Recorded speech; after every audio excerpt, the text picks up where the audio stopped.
Hey everybody, this is Uncle John from Your Story Hour, and I'm back to read you another chapter from Too Much Salt and Pepper by Sam Campbell.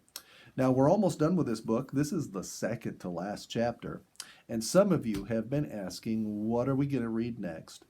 Well, Aunt Nikki and I talked together, and we've decided that now that we've finished our fifth book and we're really out of the woods with a lot of the social distancing and things that we had to do.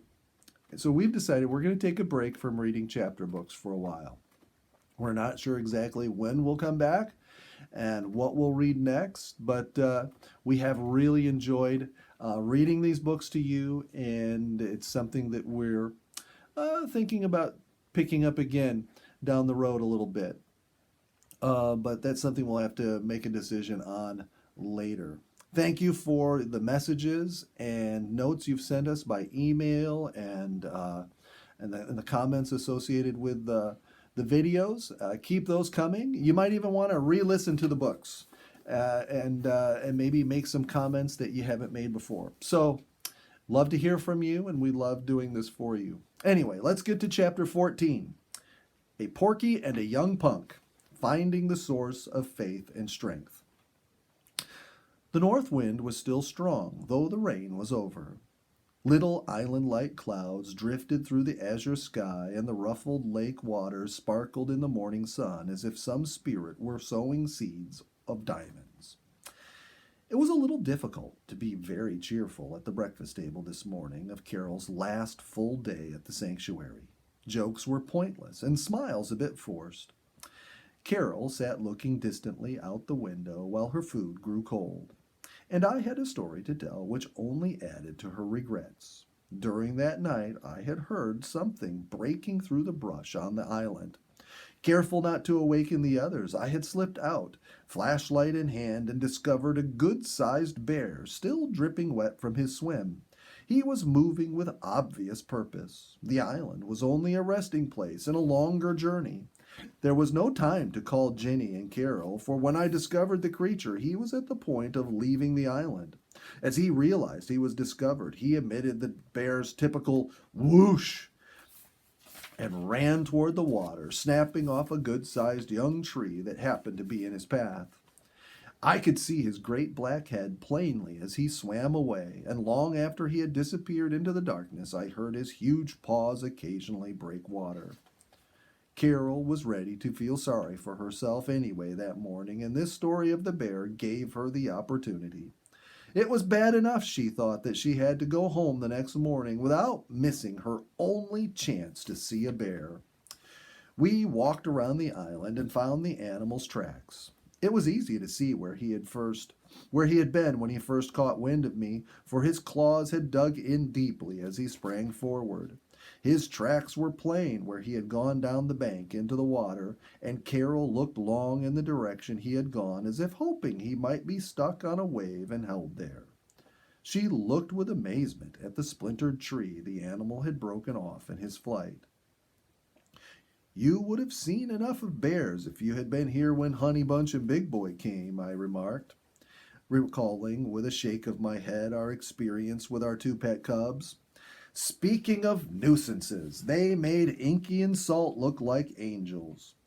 Many years had passed since those two bears had been at the sanctuary. Still, the region around about wore scratches and scars left by their dynamic activity. Under a tree stood the two crates in which the animals had been shipped to us. The wood was decaying and the heavy wire rusting, but Carol could still see the marks of the bear claws and teeth in the heavy boards.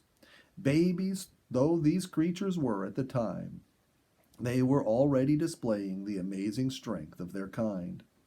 Carol listened to the story of those famous cubs and became almost as excited as if she were seeing them herself. Never would we forget the day the bears arrived. Jenny had not yet become Mrs. Campbell, and my fine friend Bobby was with me at the sanctuary at the time. Even now, in his letters written from far-off military camps, he speaks often of this experience. We were expecting the bears, for we had agreed to accept them and liberate them in the forest.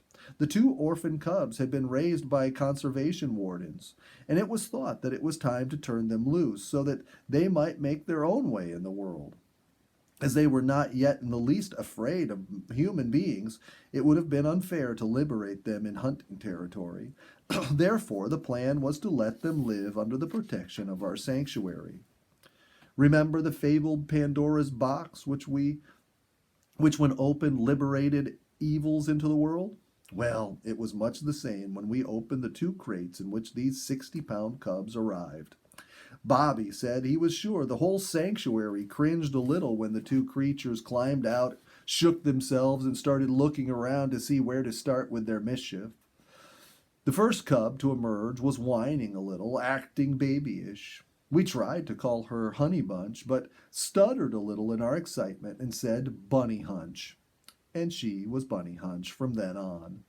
The next bear was plainly larger. "Hi there, Big Boy," Bobby called in greeting, and so the team of Bunny Hunch and Big Boy was named. The bears had had a long train ride and were hungry. We prepared a bite of lunch totaling, before they were through, with half a dozen helpings, 8 loaves of bread and 6 quarts of milk. After this dainty repast, they began to survey their new surroundings. They were a 6-ring circus all rolled up into 2 black hides. Obviously, they were happy in their surroundings. Until now, they had known only a fenced-in pen with a single tree in it. Now, here were hundreds of trees, old logs to paw to pieces, bushes, plants, lily pads, lakes. We could almost hear them yell, "Whoopee!" as they raced about in their new paradise. They tumbled about like 2 overgrown puppies, bit and cuffed at each other, tipped over our woodpile, and pushed and paused long enough to pull several boards off their crates just to make sure that they wouldn't be able to be put in those things again. Now we had to train them right from the beginning, Bobby said, though his ambition in this direction was greater than his ability. We might as well have tried to train an earthquake. For the first few hours, we didn't know for sure whether it was day or night. All we knew was we had 2 bear cubs on our hands. Every few minutes, either Bobby or I was seeking the other to exclaim excitedly, "Do you know what they have done now?" And then there would be an account of some new depredation that had been committed. We had just done the washing, and it was hanging out to dry. Right before our eyes, those 2 cubs broke down the line and went racing away in the highest glee, dragging clean clothes all through the brush and over the dirt. We found the line later, far down the shoreline, dirtier than it had ever been before washing. After they had been quiet for a while, we looked out on the lake to find all our boats adrift. The ropes by which they had been tied had been chewed in two by the bears, and how they loved to play with us, unfortunately. They would race at us, rise up on hind legs, and plant their front feet forcefully in our midships. Often this happened when we were not prepared, and Bobby and I took many a sudden seat on the ground. After the first few hectic hours, their excitement abated somewhat, and we settled down to a bit milder living. But we had to remain on the alert. We never knew what was going to happen next. Certainly their table manners could have been improved upon. They ate anything, and lots of it. When mealtime came, they knew it, and sat watching our back door like 2 black bombs, all ready to explode.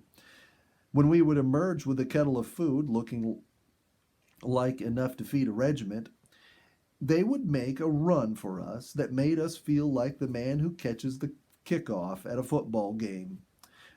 Bears are related to pigs, and their family ties are most obvious. They seemed to try to climb right into the kettle, both of them at once.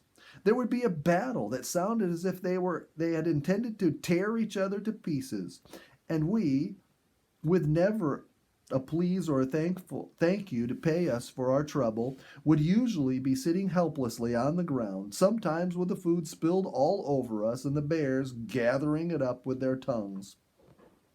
Then we learned a little trick. we would open and shut the back door several times to attract their attention. As they watched the door ominously, we would slip out the front door and have their food all placed out in separate pans before they discovered us. But eventually they learned the trick. When we slammed the back door as a decoy, they would race to the front door. Then we altered our strategy and tried to come out the back door, and one of them would then stay at each place. We couldn't win. There wasn't the usual compensation with these animals. Salt, Inky, Pepper, Rack, and Ruin all had given us the joy of petting them. They liked to be cuddled. Not so with these bears. Only one quieting touch of intimacy did we experience with them. They would stand still while we scratched back of their ears. It seemed to be the spot on their bodies they couldn't scratch themselves, and they accepted our help. But patting and petting, it didn't mean a thing to them. Their pesky hides are so thick, no ordinary sensation gets through. They were amusing, though, and in spite of our troubles, Bobby and I were nearly sick from laughter. One day, when Bobby made a trip to the village for supplies, he brought back some highly colored toy balloons. The cubs had never seen anything like them before, and the big babies were frightened to their wits' end. Bobby first let the balloons drift from the back porch to the ground, near where the bears were lying sunning themselves. They took one look at these strange objects, and with wild snorts raced away into the woods, kicking huge clods of dirt in the air as they went. It was so sudden, so unexpected, and struck us as being so funny that Bobby and I doubled up with that kind of laughter that won't come out. Tears came to our eyes, and we leaned against each other, gasping for breath to keep from falling over. But there was more excitement to come. The bears were returning out of the bush, a step at a time, eyes focused nervously on the balloons which were rolling lightly around on the ground. On they came, with hesitant steps and many an inquisitive sniff and threatening growl. Were they not the bears, the kings of the forest? Did not every living creature stand back when they came near? What were these funny-looking, puffed-up, colored creatures that dared drift right up to their noses without fear? They approached stiff-legged and tensed, as if entering the battle of their lives. The balloons calmly rolled about. At last the bears were within reach of the balloons. Simultaneously, each raised a great paw and struck a blow that would have crumpled a rock. Pop went one balloon, pop went another, and away went the bears faster than before, kicking clouds of dirt high in the air and breaking down every bush that appeared in their paths. Bobby and I leaned against each other again, our faces spread in ghastly grins, tears coursing down our cheeks, gasps of breath hardly making it into our lungs, and not a sound of laughter coming out. The bears repeated the stunt time and again until we couldn't stand it any more. We went in the cabin and sat there until we could really laugh it out. Bunny Hunch and Big Boy never did overcome their fear of those balloons. Probably it was the mystery that impressed them. What could a fellow do when he was facing some sort of creature that just disappeared when he slapped it? One day, when the bears were swimming, came the most amusing episode of these balloons' experiences. We saw them playing about in the water, and thinking something unusual might happen, we went upwind from them and released several balloons on the water. The light little things drifted rapidly toward the bears. Suddenly, the animals discovered them. They actually screamed. Lunging forward with all their power, they went swimming frantically downwind. The balloons, of course, followed them. It was almost too much, and those bears swam as never their kind swam before. They left a wake behind them like that from a launch. Finally, they reached a distant shore and raced puffing and half exhausted back into the woods. It was late in the day when they returned, and for once they were quiet. Bobby and I were quiet too, for we had laughed until we were as exhausted as they. Bobby and I kept up our courage and patience through those summer months with one hope. If we could keep those bears from utterly destroying the sanctuary, and perhaps ourselves, before winter, they would enter hibernation. Probably by spring they would have forgotten us to some extent and take to life in the forest.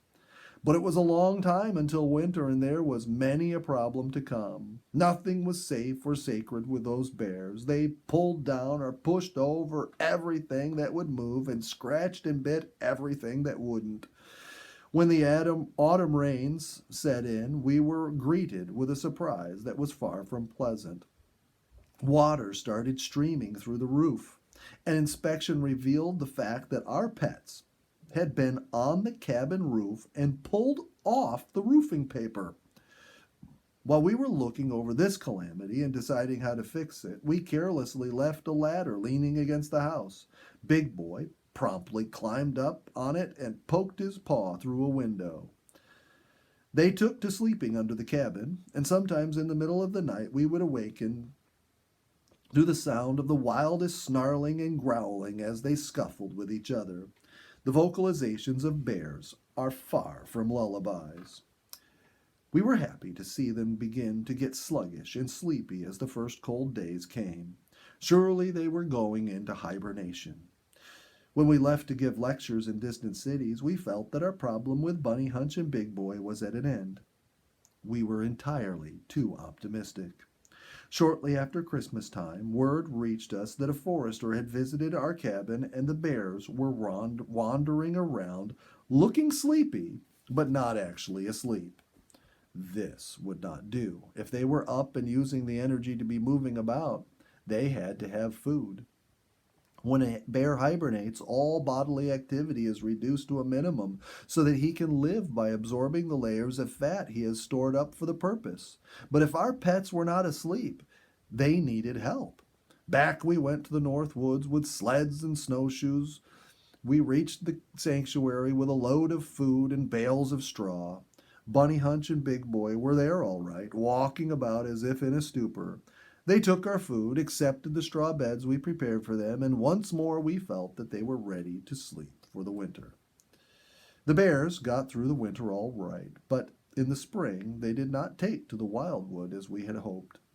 This sanctuary was a right good boarding house, and they had no notion of leaving it. Besides, they had become accustomed to human companionship. People were part of their lives, and they did not forget this, as we had hoped that they would, and it was this fact that led to our next and most embarrassing adventure. Bobby and I were somewhat delayed in returning to the sanctuary that following spring. My neighbor, the same one whom Salt used to annoy, arrived at his cabin first. Bunny Hunch and Big Boy were awake and wandering about our grounds, probably wondering where those human beings could be. One day there was a pounding at my neighbor's cabin as he and a hired man began taking down storm windows and opening doors. The bears recognized those sounds as the kind that human beings make, and they went to investigate. They were good-sized bears by this time, and the quarter-mile swim to our neighbor's home meant nothing to them. But imagine the surprise the men experienced when they heard splashing in the water near their pier and looked down to see two bears emerging and running toward them. Not knowing they were friendly bears, the men ran too. That was wonderful to Bunny Hunch and Big Boy. Not only were human beings coming back, but these men had not forgotten how to play. After the men they went, and the chasing leading around and around the house, the men believing they were running for their lives and the bears having a hilarious time. Finally, the men ran into the boathouse and slammed the door shut, where they stood puffing, their hearts beating hard after what they believed was a narrow escape from disaster. The bears looked over the situation a bit. They had seen boathouses before and knew that there were generally two ways to get into them.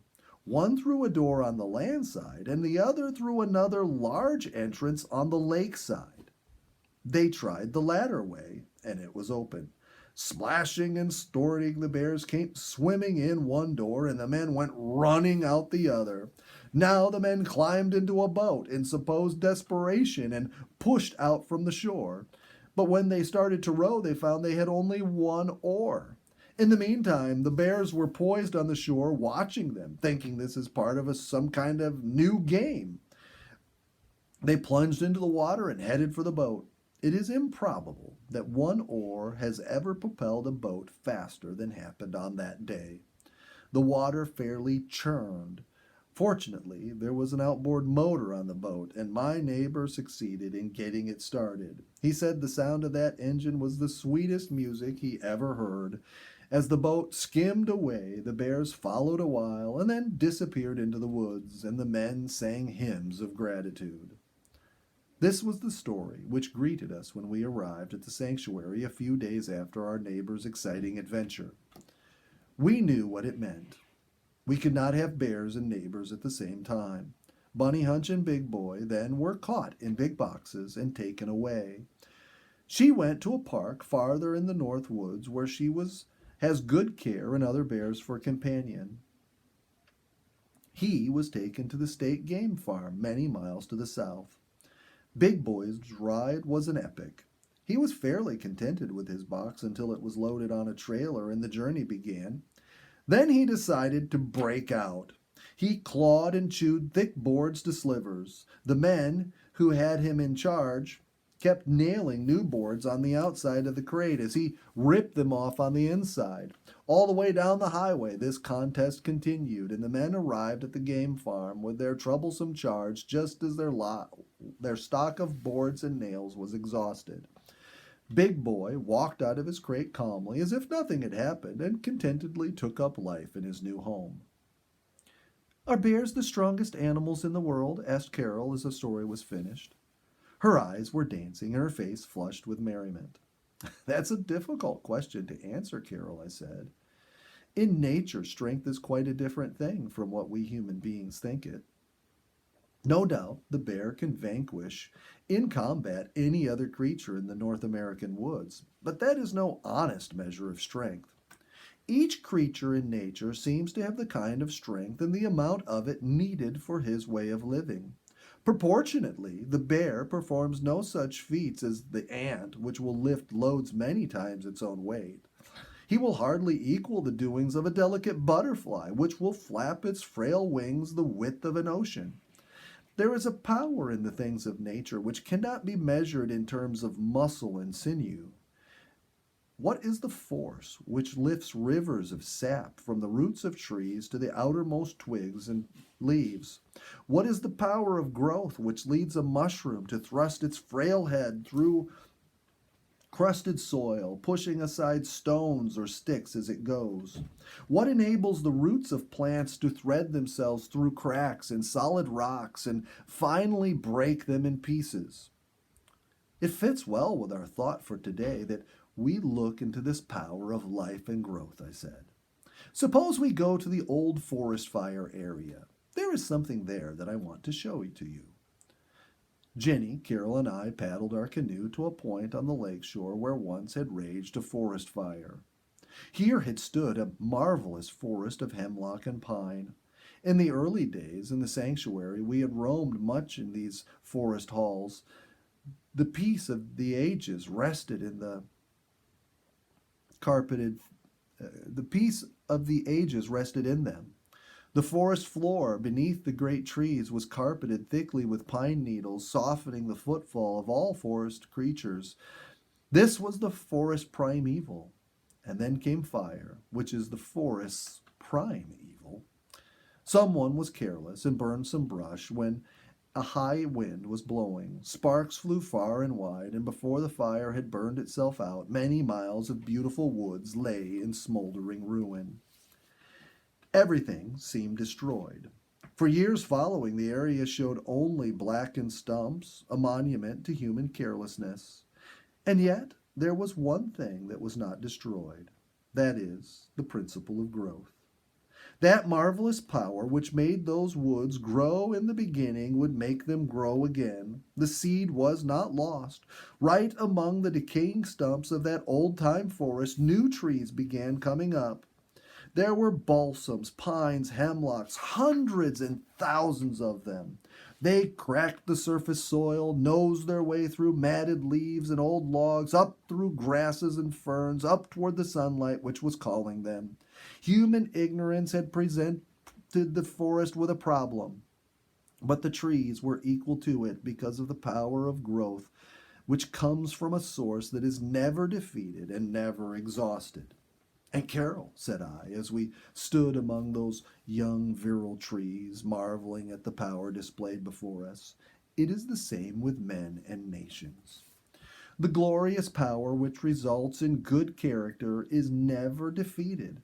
That which in our better moments makes us rise to the grandeur of rendering service, love and friendship, self-sacrifice, and the doing of good works, that cannot be destroyed. There are forest fires of a sort that sweep through our society, wars, epidemics of selfishness and sensualism. Sometimes it seems that our best institutions lie in smoldering ruins like the burning stumps of this forest. But just as these trees rise again through the power we cannot see and cannot stop, so our own civilization lives and rises again, lifted by irresistible spiritual force. Do you see more clearly what is the real strength and force we find in nature? It is not in what we see as much as it is back of all that exists. Carol nodded, but she was too deep in thought for the moment to speak. We walked in silence through the avenues of the young trees, touching those nearest us as if we were petting them. Do you mind if I talk this out with Inky this evening? Carol asked with a little smile. You mean go to him alone? Yes, please. I won't get lost, I promise. And that evening, Carol went alone to the mainland and down the short trail to the salt lake. Ginny and I were much pleased that she had wanted to do so. It meant that she had learned to love solitude and that fear of darkness and silence were no part of her. She was gone a long time, so long that we walked down to our pier and watched toward the mainland. Presently we saw her flashlight back among the trees as she came down to her boat. Did you find Inky? We asked as she landed on the island. Yes, I did. And did he talk to you? Ginny and I laughed, but Carol did not. It was silly of me ever to think he couldn't, she said. She was ashore now, and we three stood looking at the dark mansion where Inky lived. He looked so quiet and wise, Inky went on, as if he had inside information on everything. And while I sat looking at him, I believe I was more quiet than I have ever been before. Then I learned your secret. Inky talks with silence instead of sound. He speaks in your thoughts. Tonight he spoke in mine. At least, I thought he did. Carol, I guess you have learned my secret, I said, laughing delightedly. Now, what do you think he said? Carol had found old Inky in a very candid mood. Sometimes he is almost rude. It was the first time he had seen her alone, and he wasn't quite sure of her. He came near, then ran away. A few minutes later he returned again and stood looking inquisitively at her. She tried to pet him, but he raised his quills and acted tough. Finally, he gained confidence and crawled into her lap, where he sat in his characteristic silence. Carol stroked Inky's head and fed him a few bites of cookie. She was thinking of the things she had learned that day. Some right good ideas you got there, considering you're such a young punk, said Inky, according to Carol. But I wonder if you're quite so smart enough to catch the real point. What do you mean, Inky? Carol had asked. Well, you noticed how strength comes to things in nature. That's all well and good. Did you ever watch me climb a tree or bite through a stick? It takes a lot of pep to do that, and I know just how to do it.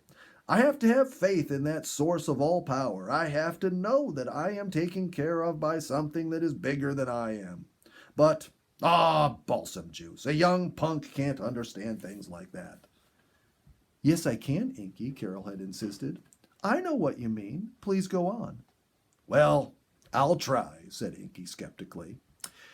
It may be a waste of my good Northwood's breath, but I'll try.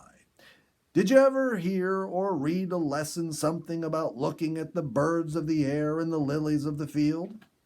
Yes, I know that lesson, said Carol, and I like it. Yes, but you didn't really learn it, stamped Inky, chattering his teeth a bit. Not many of you folks do learn it. You remember that lesson says to look at these lilies and birds and see how swell they get along in the world. It points out how well they are taken care of. Much better than the rich and famous fellows you folks often write about. But the lesson goes on. It says you human beings are even better than they are. Sometimes I think that goes a little too far. I don't see so much that's superior in you people. But never mind that. The lesson says that your heavenly Father is taking care of you, giving you strength and everything you need. And then what does it call you? Carol was silent, trying to think out the answer. There, said Inky. There you are. That's just what I thought. You heard the lesson lots of times, and the most important part you don't know. You're mighty glad to have it tell you that you are better than the other creatures. That kind of pats you on the back, and you like to be flattered, and you like the promise that the great power back of all things is taking care of you. That's all okay, but you don't like what the lesson tells you about what to do and what it calls you. You tell me, Inky, said Carol, now very humble. Well, my balsam juice. It tells you to quit thinking of yourself, to quit being all concerned about what is going to happen tomorrow, how you're going to get clothes to wear and things to eat, because the same thing that makes a tree grow, a flower bloom, a bird fly, and us porkies bosses to the world. Inky paused a moment and straightened out his quills, giving a quiet little That same thing is looking after you. And then, now listen to this, young punk, and then it calls you, ye of little faith. That's the thing you've got to face, and it isn't very complimentary. All these fine things done for you, and still you don't have much faith in the one who has done them. That's why you don't get all the help and blessings that are naturally yours. You don't have faith in the Creator caring for His creation. At least, not many of you do. Sometimes there is one of you that's smart enough to have this faith and quit his worrying about all the fake strength folks invent with their imaginations. And when someone does that, he goes places. Your leaders, writers, thinkers, all your great men, they learned this lesson and held to it. And why the rest of you go on scraping, doubting, forgetting the things that you know is more than I can see. Why? Hang it all on a cedar tree. Faith is all you need to bring out all the strength and power God gave you. Faith kind of plugs you in on universal current. It's the way you hitch yourself to all the strength you need, if you know what I mean, and I bet you don't. But I do know what you mean, Inky, Carol had said. I learned something about that when I was lost in the woods. Okay, then, young punk, Inky said with a challenge. But it's how you live, not what you say that counts. Come back in a year and let me see how you got along. Then I'll know if you are smart or not. If you've learned how to work hard and have a good time of doing it, if you've learned to treat people decently, whether they do as much for you or not, and if you've learned that the faith in that one you folks call your Heavenly Father gives you the strength to do things, mind you, I don't say it does things for you, it makes you do them yourself, then I'll believe in you. But until you prove these things, you're just a young punk. Out of my way now. I got a lot of chewing to do tonight.